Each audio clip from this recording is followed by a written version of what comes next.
Hello बच्चों, कैसे हैं? उम्मीद है ठीक होंगे। आज हम आपके लिए हाई स्कूल का साइंस का सेकंड पार्ट लेकर आए हैं, चैप्टर नंबर 2, जिसका नाम है अम्ल, क्षार एवं लवण। परीक्षा के उपयोग से ये बहुत ही महत्वपूर्ण टॉपिक है।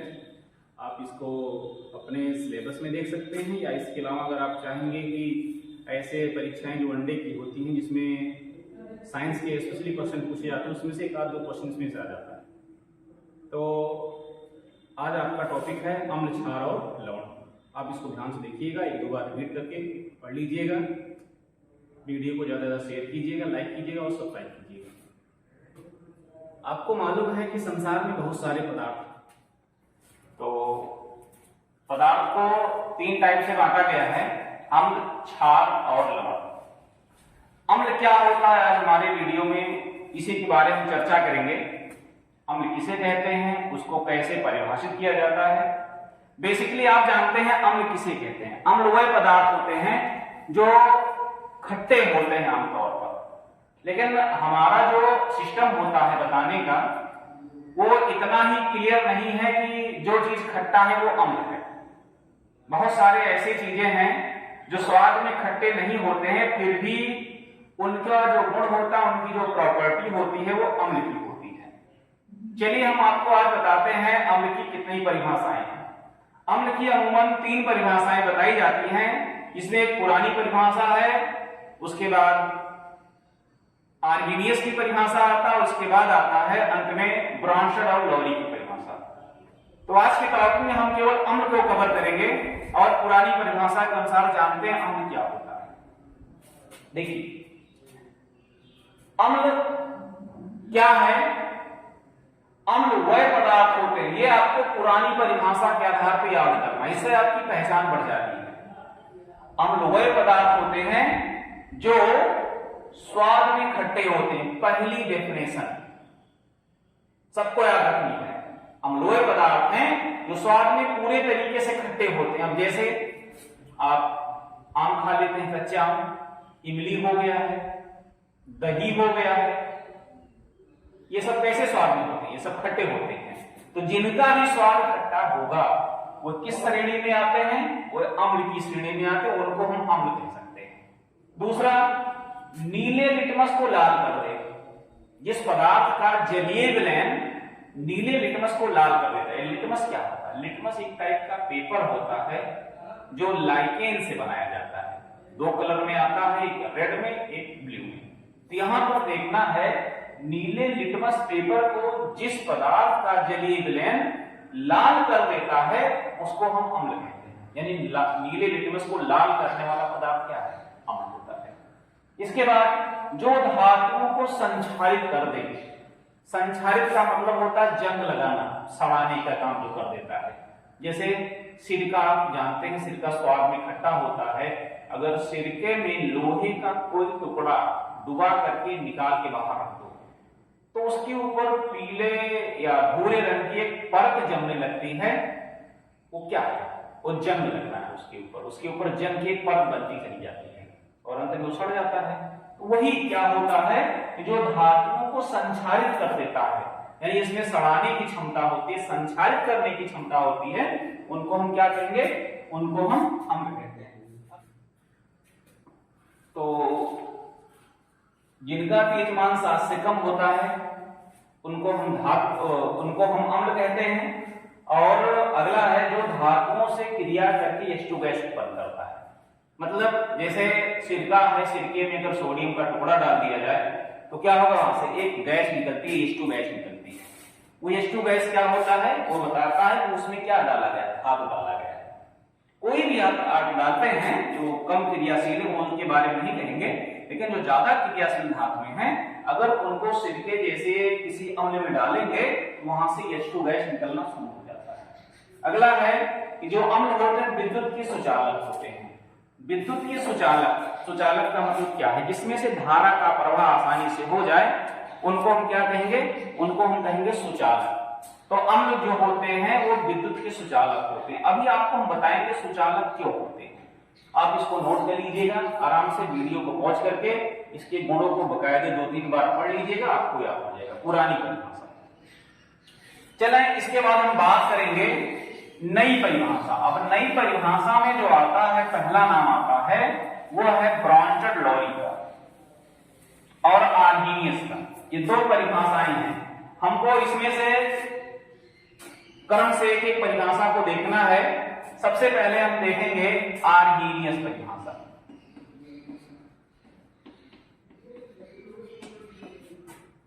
आर्हीनियस के अनुसार, आर्हीनियस के अनुसार अम्ल क्या होता है? अम्ल वह पदार्थ होते हैं, वह पदार्थ जो जलीय विलयन में, जो जलीय विलयन में हाइड्रोजन का धनायन देते हैं। एक लाइन की परिभाषा है, वह पदार्थ जो जलीय विलयन में हाइड्रोजन का धनायन देते हैं उन्हें अम्ल कहते हैं। बहुत आसान परिभाषा है, याद कर लीजिएगा, उन्हें अम्ल कहते हैं। वह पदार्थ जो जलीय विलयन में हाइड्रोजन का धनायन देते हैं उनको अम्ल कहा जाता है। फिर से रिपीट कीजिएगा, वह पदार्थ जो जलीय विलयन में हाइड्रोजन का धनायन देते हैं उनको अम्ल कहते हैं। जैसे एग्जाम्पल में देखिएगा, जैसे HCl हाइड्रोक्लोरिक एसिड बताया है पहले एक बार आपको, अगर ये गैस होगा तो नाम इसका होगा हाइड्रोजन क्लोराइड, लेकिन अगर ये लिक्विड में है तो नाम होगा हाइड्रोक्लोरिक एसिड। इसके बाद आता है sulphuric acid H2SO4, nitric acid HNO3, formic acid HCOOH formic acid, acetic अम्ल या एसिटिक एसिड CH3COOH। ये है कुछ अम्ल। अब इनके आधार पर हम देखेंगे, अगर ये जलीय विलयन में है तो इसमें से H2 गैस या H का धनायन कैसे निकलता है। तो सबसे पहले हम देखेंगे HCl। ये HCl है, अगर जलीय विलयन है यानी जल में घोला गया है, इसके बदले क्या लिखेंगे AQ। AQ का मतलब क्या होता है? एक्वा, और एक्वा का मतलब पानी में घोला हुआ। तो HCl है, अगर ये पानी में घुलनशील है तो ये दो पार्ट में टूटता है, एक H+ में और दूसरा बना लेता है Cl- में। तो आप देख सकते हैं यहां पर विस्थापित होने वाला H+ है, इसलिए HCl क्या है? एक अम्ल है। दूसरा है H2SO4, यहां पर है H2SO4। ये भी अगर जलीय विलयन है तो इसको अगर हम पानी में घोलेंगे तो क्या बनता है? H+ और SO4 डबल माइनस AQ, और यहां पर हो गया AQ। यहां पर आप सोच रहे होंगे यहां पर एक H है, यहां पर 2 H है, तो इसको बैलेंस कर लेते हैं। यहां पे 2 लिख दिया गया, ये आपका बैलेंस हो गया है। तो यहां पर कितने धनायन बना है? कितने बार हाइड्रोजन का धनायन अलग हुआ है? 2 बार अलग हुआ है, ठीक है, 2 बार अलग हुआ है। जितना बार यहाँ है, जैसे एक बार यहाँ पर है, एक बार अलग होगा, 2 बार H है, 2 अलग हुआ, यहाँ एक है, एक अलग हो गया, इसमें एक है, एक अलग हुआ, यहाँ पर भी एक है, एक ही अलग होगा। और देख लेते हैं, अगला है नाइट्रिक अम्ल। जैसे HNO3, ये AQ है, इसको नाइट्रिक अम्ल कहते हैं। अगर ये जलीय विलयन बनाता है तो ये बनेगा H का धनायन AQ प्लस NO3 का ऋणायन AQ। ठीक, ये क्या बन गया? ये आप देख सकते हैं 3 एग्जाम्पल आप यहां लिखे हैं। इसमें हाइड्रोक्लोरिक एसिड है, H का धनायन अलग हुआ, सल्फ्यूरिक एसिड है, H का धनायन अलग हुआ, नाइट्रिक एसिड है, H का धनायन अलग हो गया। तो वही परिभाषा फिर से देख लीजिएगा, जो पदार्थ जलीय विलयन में प्रोटॉन देने का काम करते हैं, सॉरी हाइड्रोजन देने का काम करते हैं, वो भी हाइड्रोजन किस रूप में? धनायन के रूप में देने का काम करते हैं, उनको हम कहते हैं अम्ल कहते हैं। ठीक, फिर से जो पदार्थ जलीय विलयन में हाइड्रोजन का धनायन देते हैं उनको अम्ल कहते हैं। ये किसकी परिभाषा है? ये आर्हीनियस के अनुसार अम्ल की परिभाषा है। ठीक, चलिए इसके बाद और कुछ देखेंगे। ब्रॉन्स्टेड लॉरी, ब्रांचेड और लॉरी की परिभाषा में बात वही कहा गया है, लेकिन थोड़ा सा शब्दों का हेर फेर है। अब हेर फेर क्या है इसको भी आप देखिएगा। सबसे पहले नाम लिख देते हैं ब्रांचेड व लॉरी के अनुसार।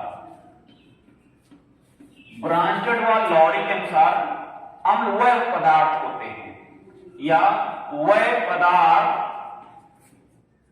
जो जलीय विलयन में, अगर जलीय विलयन नहीं लिखेंगे तो भी गलत नहीं होगा, वह पदार्थ जो जलीय विलयन में प्रोटॉन दाता। अच्छा, ये प्रोटॉन क्या होता है? प्रोटॉन क्या होता है? प्रोटॉन का मतलब है H का धनायन। अभी बताएंगे क्यों H का धनायन प्रोटॉन कहा जाता है। जो प्रोटॉन दाता का कार्य करते हैं,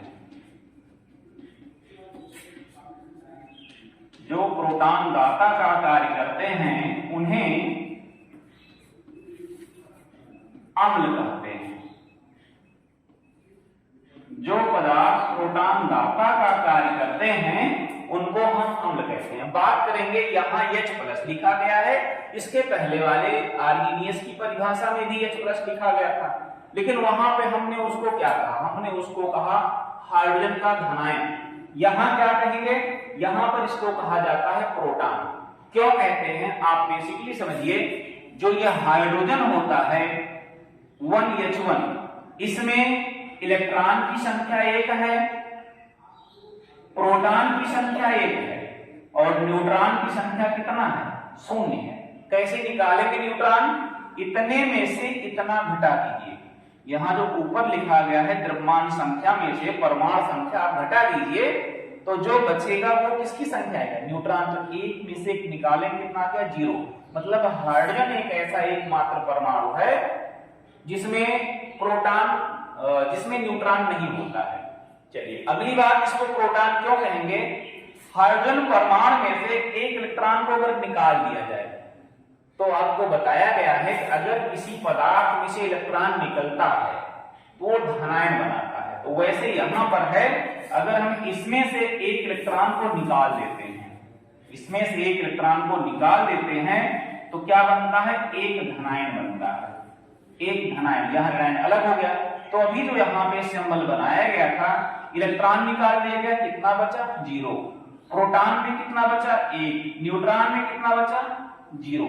यानी केवल प्रोटॉन ही तो है, इसीलिए H धनायन को हम एक नाम से और जानेंगे। क्या नाम से? प्रोटॉन के नाम से जानते हैं। तो हाइड्रोजन के धनायन को प्रोटॉन भी कहा जाता है, याद रखिएगा इसको। तो ब्रांचेड लॉरी के अनुसार परिभाषा है कि वह पदार्थ जो विलयन में प्रोटॉन दाता का कार्य करते हैं, प्रोटॉन देने का कार्य करते हैं, उनको अम्ल कहा जाता है। जैसे ये है HCl, इसको हम कहां घोलेंगे? जल में। लिखा गया जलीय विलयन, यानी जल में घोलते हैं। H2O को और HCl को मिक्स कर दिया गया, तो यहां से एक H निकलकर इनके पास आता है। ये डायरेक्टली H नहीं आता है, H+ के रूप में इनके पास आता है।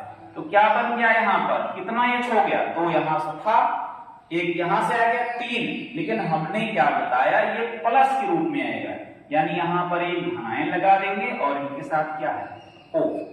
H3+O के रूप में तैयार हुआ और क्या बन गया? यहां पर Cl-। अब ये जल के रूप में है।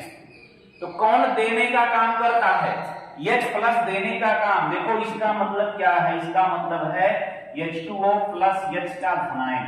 इनको जोड़ेंगे तब ये बनता है। इसको कहते हैं हाइड्रोनियम आयन। क्या बोलेंगे? Hydronium ion. तो यहां से H ने यानी HCl ने H2O को अपना एक प्रोटॉन दिया, इसलिए अम्ल कौन हुआ? इसमें ये हो गया है। तो इसी प्रकार से चाहे जो भी चीजें होंगी, चाहे जो भी पदार्थ होंगे, अगर वो जलीय विलयन में प्रोटॉन देने का काम करते हैं तो उनको हम क्या कहेंगे? उनको हम अम्ल ही कहेंगे। तो आपको हमने 3 परिभाषाओं को बताया है। आप साइड में एक बार हम उसका रिवीजन कर देते हैं। सबसे पुरानी परिभाषा है अम्ल का, वह पदार्थ जो स्वाद में खट्टे होते हैं, नीले लिटमस को लाल कर देते हैं, धातुओं को संचारित करते हैं, धातुओं के साथ क्रिया करके जो H2 गैस उत्पन्न करते हैं और वह विद्युत के सुचालक होते हैं। ऐसे पदार्थों को हम अम्ल कहते हैं। एक लाइन और जोड़ दीजिएगा कि इनका pH मान 7 से कम होता है। ठीक है, चलिए इसके बाद आर्हीनियस की परिभाषा देखते हैं। आर्हीनियस ने कहा था कि वह पदार्थ जो जलीय विलयन में हाइड्रोजन का धनायन यानी प्रोटॉन देने का काम करते हैं। आप हाइड्रोजन का धनायन कहिएगा, हाइड्रोजन का धनायन दाता का कार्य करता है, उस पदार्थ को हम कहते हैं अम्ल। ब्रांशल-लॉरी के अनुसार क्या है, वह पदार्थ जो जलीय विलयन में प्रोटॉन दाता का कार्य करता है, प्रोटॉन देने का काम करता है, उनको क्या कहते हैं, उनको कहते हैं अम्ल। तो ये तीन परिभाषाएं आप याद रखिएगा, अम्ल की ये सबसे बेहतरीन परिभाषाओं में से है। चलिए अब आपको कुछ और बताते हैं अम्लों के बारे में। अम्ल जो होते हैं कितने टाइप के होते हैं, अम्ल के प्रकार कई प्रकार हैं, कई टाइप से क्लासिफाइड किया गया है। एक होता है प्रबल अम्ल, एक है प्रबल अम्ल और दूसरा है दुर्बल अम्ल। दुर्बल अम्ल, प्रबल अम्ल क्या है? प्रबल अम्ल वह होते हैं जो जलीय विलयन में बहुत जल्दी से H का धनायन दे देते हैं। क्या देते हैं? H का धनायन। जो पदार्थ जलीय विलयन में बहुत जल्दी से H का धनायन दे देते हैं उनको हम प्रबल अम्ल कहते हैं। और जिनमें H प्लस टूटने में बहुत समय लगता है या वह बहुत कम H का धनायन देते हैं उनको हम क्या कहते हैं? दुर्बल अम्ल कहते हैं। तो प्रबल अम्लों की श्रेणी में तीन का नाम आप याद रखिएगा। एक है HCl, ये प्रबल अम्ल है, दूसरा है HNO3, ये प्रबल अम्ल है, और तीसरा है H2SO4। ये तीन हैं जो बहुत ही प्रबल अम्ल की श्रेणी में आते हैं। यहां पर H2SO4 को एक नाम से और जाना जाता है। H2SO4 को अम्ल का राजा कहते हैं, यानी अम्लों का राजा। दो नाम आएगा, एक अम्लराज आता है और एक होता है अम्लों का राजा। तो अम्लराज अलग है और अम्लों का राजा अलग है। तो सल्फ्यूरिक अम्ल H2SO4 को या हाइड्रोजन सल्फेट को क्या कहते हैं? अम्ल का राजा कहते हैं। ठीक है, तो ये तीन है जो बहुत प्रबल अम्ल है। दूसरा दुर्बल अम्ल। दुर्बल अम्ल वह होते हैं जिनको अभी हमने क्या कहा, जल्दी से H प्लस नहीं देते हैं। जैसे हो गया है HCOOH, इसको कहते हैं फार्मिक अम्ल। क्या नाम इसका? फार्मिक अम्ल। ये कहां मिलता है? चींटियों में पाया जाता है। जो लाल रंग की चींटियां माटा होते हैं उसमें ये पाया जाता है, और एक पौधा होता है नेटल, उसमें भी पाया जाता है। ये अगर कहीं पर चुभ जाए, जैसे आपने देखा होगा कहीं चींटी काट लेती है, मधुमक्खी का डंक लग जाता है, तो उन सब में भी यही होता है। मधुमक्खी के डंक में यही एसिड, फार्मिक एसिड पाया जाता है, जिसके डंक से हम प्रभावित हो जाते हैं। चींटा माटा काट लेता है तो भी उनके द्वारा ये स्रावित किया जाता है। ये हमारे खून में मिलते हैं, खुजली भी उत्पन्न करते हैं, जलन भी कभी कभी होती है, कुछ लोगों में स्वेलिंग आ जाती है। तो फार्मिक अम्ल ये दुर्बल अम्ल है। इसके अलावा एसिटिक अम्ल, एसिटिक अम्ल का मतलब CH3COOH, ये भी दुर्बल अम्ल है। और इसके अलावा H2C2O4 आर्जेलिक अम्ल, H2C2O4 आर्जेलिक अम्ल, ये दुर्बल अम्ल है। इसके बाद H2CO3 कार्बोनिक अम्ल, नाम एक बार फिर से बता देते हैं। HCl हाइड्रोक्लोरिक अम्ल, HNO3 नाइट्रिक अम्ल, H2SO4 सल्फ्यूरिक अम्ल या अम्ल का राजा। अगला है HCOOH फार्मिक अम्ल, CH3COOH एसिटिक अम्ल, H2C2O4 आर्जेलिक अम्ल जो टमाटर में पाया जाता है, H2CO3 इसका नाम है कार्बोनिक अम्ल। ये कार्बोनिक अम्ल क्या है? कोल्ड ड्रिंक की बोतल में जो मिला रहता है वो कार्बोनिक अम्ल होता है। आप कोल्ड ड्रिंक या सोडा वाटर की बोतल ले लीजिए, उसको झलिए, देखिए ढक्कन खोलेंगे, उसके अंदर का मटेरियल टोटल बाहर चला आता है। क्यों आता है? क्योंकि यहाँ पे ये जो CO3 है ये CO2 में कन्वर्ट हो जाता है। CO2 में कन्वर्ट होगा तो तुरंत वो गैस बनेगा, गैस बनकर के बाहर चला आता है, इसलिए आपका बोतल आधा खाली हो जाएगा। इसलिए कोल्ड ड्रिंक की बोतल को ज्यादा झलना नहीं चाहिए। झलिए, थोड़ा देर बाद उसको रख दीजिए, शांत हो जाए तब जाकर के ढक्कन खोलिए, अन्यथा आपका आधा वो तो खाली हो जाएगा। तो ये अम्ल कैसे हैं? ये प्रबल अम्ल हैं, दुर्बल अम्ल है। एक विशेष तौर पर बता दें कि जो प्रबल अम्ल होते हैं उनको खाया नहीं जा सकता है। हम प्रबल अम्ल को नहीं खा सकते हैं। क्यों? क्योंकि इतने प्रबल होते हैं, अगर ये 1-2-4 बूंदी हमारी त्वचा पर पड़ जाएंगे तो जला देते हैं उसको, फफोला पड़ जाता है, फफोला मतलब छाले टाइप का पड़ जाता है, त्वचा फूल जाती है। इसलिए इनसे हमेशा बचकर रहना चाहिए, बहुत सावधानी बरतनी चाहिए। आपने देखा होगा बैटरी का जो पानी होता है उसमें इन्हीं में से अम्ल भरा जाता है। वो कौन सा अम्ल होता है? वो होता है किनारे वाला H2SO4, यही भरा जाता है, लेकिन एकदम प्योर नहीं होता है। ये जो अम्ल उसमें भरते हैं वो लगभग में 38% सांद्रता का अम्ल होता है। कितना याद रखना इसको? 38% होता है। 100 में 38% ये अम्ल होगा, बाकी क्या होता है? पानी होता है। अब बताइए, उतना पानी मिलाया गया है और जमीन पे धूल में उसको डाल बुलबुले निकलते हैं, जलने लगता है वो। अगर वही किसी की त्वचा पर पड़ जाए तो बताइए त्वचा का क्या हाल होगा। इसलिए कहा जाता है ये जो अम्ल होते हैं बहुत खतरनाक होते हैं, संक्षारक होते हैं। आपके कपड़े पर अगर गिर जाता है तो भी कपड़े को जला देगा, किसी और मटेरियल पर पड़ेगा तो भी उसको नुकसान पहुंचाता है। इसलिए इनसे बच के रहना चाहिए। इनका प्रयोग सावधानी से करते हैं, किसी जागरूक व्यक्ति के देख रेख में ही इनका प्रयोग करना चाहिए। और ये जो दुर्बल अम्ल होते हैं इनकी सांद्रताएं कम होती हैं, इनका पीएच मान जो होता है थोड़ा सा इनकी अपेक्षा कम होता है, ये दुर्बल हो जाते हैं। दुर्बल क्यों होते हैं? क्योंकि आयन कम बनाते हैं, यानी इनका जो H+ है वो नहीं टूटता है। अभी आपको कुछ और बता दें, इनमें जो टूटने का क्रम है वो किस टाइप से आयन के रूप में रहेगा। जैसे ये पहला वाला है फार्मिक अम्ल, तो ये फार्मिक अम्ल HCOOH है, तो इसके टूटने का जो क्रम है यहाँ HCOO- और ये H+। ध्यान देना कौन सा H अलग हुआ है, ये किनारे वाला जो H यही टूटता है, ये पहला वाला H नहीं। दिमाग में आएगा कि 2 बार H2 यहाँ बनेगा, लेकिन ऐसा नहीं होता है। यहाँ पर केवल ये किनारे वाला जो O के बगल का H है यही अलग होता है।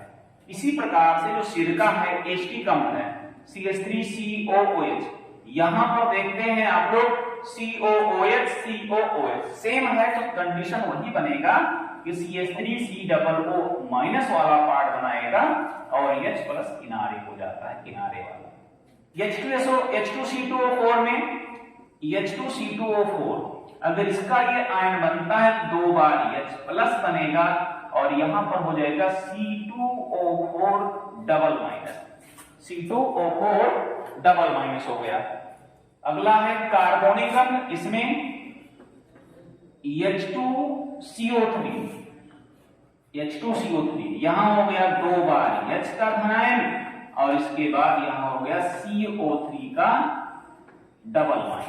तो इस प्रकार से ये अम्ल भी आयन बनाते हैं, लेकिन ध्यान देना ये जो H+ है इनकी टूटने की मात्रा कम हो जाती है और इनमें क्या होता है, इनकी मात्रा बहुत ज्यादा होती है। इसीलिए इनको प्रबल कहेंगे और इसीलिए इनको दुर्बल कहेंगे, क्योंकि H+ यहाँ पे बहुत कम मात्रा में टूटता है। ठीक है, चलिए ये तो हो गया प्रबल अम्ल और दुर्बल अम्ल। इसके बाद बात करते हैं कार्बनिक अम्ल और अकार्बनिक अम्ल। एक प्रकार का ये भी क्लासिफिकेशन है कि कार्बनिक अम्ल क्या होता है और अकार्बनिक अम्ल क्या होता है। तो जिस अम्ल में कार्बन पाया जाता है, जिस अम्ल में कार्बन होगा उनको हम क्या बोलेंगे, उनको हम कहेंगे कार्बनिक अम्ल, और जिसमें कार्बन की मात्रा नहीं होगी उनको हम क्या कहेंगे, उनको हम अकार्बनिक अम्ल कहेंगे। आपको कुछ नाम बता देते हैं अकार्बनिक और कार्बनिक अम्लों का। जैसे कार्बनिक में आता है एसिटिक अम्ल। एसिटिक अम्ल ये किस टाइप के हैं, ये हैं कार्बनिक, ये कार्बनिक अम्ल हैं। कैसे हैं ये, कार्बनिक अम्ल है। एसिटिक अम्ल हो गया है और फार्मिक अम्ल हो गया है, फार्मिक अम्ल। इसके अलावा आक्सैलिक आक्सैलिक अम्ल हो गया है, आक्सैलिक अम्ल। आक्सैलिक के बाद आता है सिट्रिक, सिट्रिक अम्ल, टार्टेरिक अम्ल,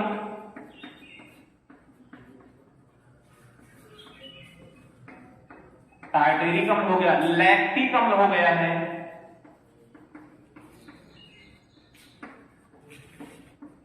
लैक्टिक अम्ल हो गया, मैलिक अम्ल हो गया है,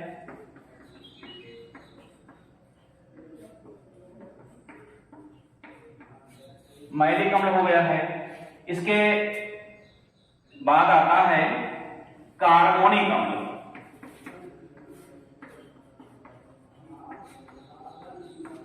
इससे बहुत प्रकार के अम्ल हैं जिनको हम लोग कहते हैं कार्बनिक अम्ल, क्योंकि इनमें कार्बन आता है। यहां पे हम नाम इसलिए लिखे हैं क्योंकि कुछ का फार्मूला बड़ा हो जाता है, इसलिए फार्मूला नहीं लिखे।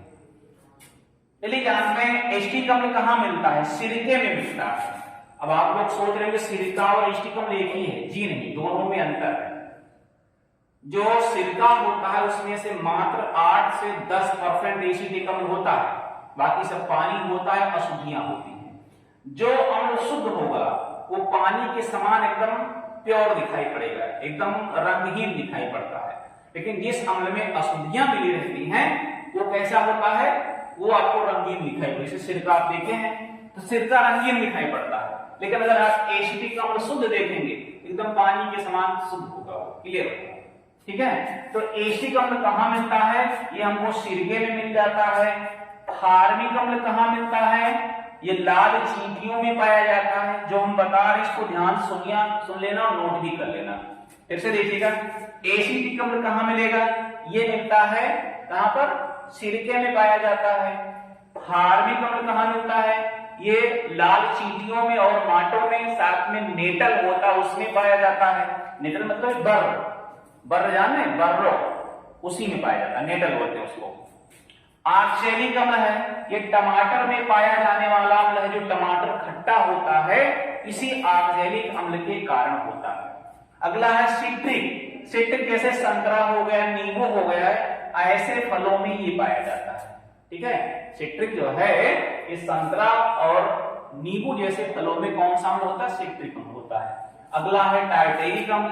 टार्टेरिक अम्ल कहां मिलता है, कच्चा आम हो गया है, इमली हो गया है, उन सब में मिलता है टार्टेरिक अम्ल। लैक्टिक अम्ल, ये दही, जो दही खट्टी हो रहती है या दूध फट जाता है, खट्टा लगता है, वो लैक्टिक अम्ल के कारण ही होता है। इसके बाद अगला है मैलिक अम्ल। ये सेब में पाया जाता है। सेब जैसे कुछ जूस निकाल कर रख दिया जाए सेब का, उसका जो खट्टापन आता है वो मैलिक अम्ल के कारण होता है। और ये है अगला कार्बोनिक अम्ल। ये कार्बोनिक अम्ल कहां मिलेगा, ये आपको मिलेगा कोल्ड ड्रिंक्स में, ठंडे पेय पदार्थों में पाया जाता है। तो आप उम्मीद है सबको पढ़ लेंगे, ध्यान से देख लेंगे और वीडियो को एक बार रोक करके रिपीट करके बैक करके फिर से आप इनको देख लीजिएगा कौन से अम्ल कहां पाए जाते हैं, आपके लिए बहुत ही लाभदायक है। चले आगे चलते हैं। ये तो हो गया है अकार्बनिक, सॉरी कार्बनिक। अब अगला है अकार्बनिक अम्ल। अकार्बनिक अम्ल, अकार्बनिक अम्ल का मतलब होता है इसमें कार्बन नहीं पाया जाता है। जैसे देख लो इसमें कार्बन कैसे है, H+, यहाँ पे C आ गया है, तो जिसमें C नहीं होगा वो कार्बनिक हो जाता है। जैसे HCl है, अकार्बनिक है। जैसे HNO3 है, अकार्बनिक है। जैसे H2SO4 है, अकार्बनिक। इनको एक नाम से और जानते हैं, खनिज अम्ल के नाम से जानते, याद रखिएगा। इन तीनों अम्लों को खनिज अम्ल के नाम से भी जाना जाता है। ठीक है, ये हो गए। इसके अलावा H2SO3 सल्फ्यूरस अम्ल हो गया है। H3PO3 फास्फोरिक अम्ल हो गया है। H3PO4 हो गया है, ये हो गया है। ठीक है, H3BO3 आर्थोबोरिक अम्ल हो गया। बहुत सारे अम्ल हैं, बहुत सारे अम्ल हैं जो अकार्बनिक, आप इसमें देख सकते हैं कहीं पे कार्बन नहीं है, ये सब अकार्बनिक। ठीक है, तो ये हो गया है अम्ल की परिभाषा और अम्ल के प्रकार हो गए हैं। आप इसको नोट कर लीजिएगा, 2 बार 3 बार पढ़ करके आराम से इसको क्लियर कर लीजिए। आगे चलेंगे। इसके बाद हमारा अगला टॉपिक होगा अम्लों के रासायनिक गुण। अम्ल के रासायनिक गुण। अम्ल के कौन कौन से रासायनिक गुण होते हैं इसको देखेंगे। अभी सबसे इंपॉर्टेंट बात है कि आप साथ साथ नोट करते जाइए, पढ़ते जाइए, क्लियर हो जाएगा। रासायनिक गुण।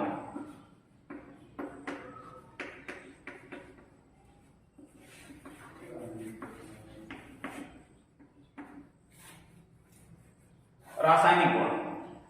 पहला नंबर, अम्ल क्या कर सकता है, कहां चेंजिंग कर सकता है, वही रासायनिक गुण है। सबसे पहला देखेंगे, जो अम्ल होता है वो धातु से क्रिया करता है। धातु से क्रिया। अगर कोई अम्ल धातु से क्रिया करता है तो क्या होता है, तो क्या होता है, ध्यान से याद कर लेना, H2 गैस निकलता है। अगर कोई अम्ल धातु से क्रिया करता तो कौन सी गैस निकलती है, H2 गैस निकलता है, हाइड्रोजन गैस। एग्जाम्पल देखना, जैसे ये हो गया है सोडियम, ये सोडियम हो गया है और यहां पर हमको ले लेना है HCl। 2 बार सोडियम 2 बार HCl। अगर ये ले लिया जाए यानी हाइड्रोक्लोरिक अम्ल में अगर सोडियम धातु का टुकड़ा डालेंगे तो क्या होगा, नमक का सूत्र याद है NaCl। हाँ, यहां से क्या बन जाएगा, NaCl नमक बन जाएगा और कौन सी गैस निकलेगा, H2 गैस। यहां से ये दोनों अलग हो गया है। तो अगर इसको हमको समझना है और शॉर्टकट में लिख दिया जाए, क्या निकलेगा, H2 गैस और क्या लवण बनता है, क्या बनेगा, साल्ट बनेगा। तो पहला नंबर, अगर किसी अम्ल की क्रिया धातु से कराते हैं तो क्या बनता है, ये बन गया। चलो 2-3 एग्जाम्पल आपको बता दें। पहला हो गया है सोडियम धातु। अगर हम सोडियम धातु को ही लें और अम्ल को चेंज करते जाएं, देखें क्या होता है। जैसे ये आपका Na है और ले लिया जाए H2SO4, तो यहां पर क्या बनेगा, यहां पर 2 बढ़ा देंगे। देखो H2 को ही अलग करना है, यही वाला H2 अलग कर दीजिए। देखो यहां से हमने इस H2 को अलग किया, वहां किनारे, यहां पर H2 अलग हो जाएगा, H2 हमने अलग कर दिया, क्या बचा, 2 बार Na यानी यहां बन जाएगा Na2SO4। क्या नाम इसका, इसका नाम है सोडियम, इसका नाम है सल्फेट। सोडियम सल्फेट बन गया है। धातु के साथ अगर अम्ल क्रिया करेगा तो H2 गैस निकलेगा और लवण प्राप्त होगा। और देखिएगा, जैसे यही सोडियम है, अब यहाँ पे सिरका ले लेते हैं, H3 का CH3COOH। बैलेंस करना, H2 निकालना, कि यहाँ पर हमको 2 बढ़ाना पड़े, क्योंकि ये 2 H निकलना है और 2 चाहिए, 2 हो गया, 2 H निकल गया, H2 को हमने अलग कर दिया। यहां से क्या बचा, CH3COO, यहां से Na, CH3COO Na बचा। क्या नाम इसका, सोडियम एसीटेट, नाम लिख लेना, सोडियम एसीटेट। CH3COO Na को सोडियम एसीटेट कहते हैं। बैलेंस नहीं है ये, यहां पे हम 2 बढ़ा दें, यहां पर हमारा हो जाएगा 2। तो इस प्रकार से भैया कोई भी अम्ल होगा अगर वो धातु से क्रिया करेगा, कौन सी गैस उत्पन्न होगा, H2 गैस आएगा और क्या, साथ में लवण अलग हो जाता है। ठीक, चलिए पहला गुण। दूसरा गुण, मान लीजिए कोई क्षार है, अगर कोई क्षार है वो क्रिया करता है किसी अम्ल से, यानी क्षार से। क्षार से अगर क्रिया होगा तो ध्यान देना, क्षार से क्रिया करने पर लवण और जल प्राप्त होता है।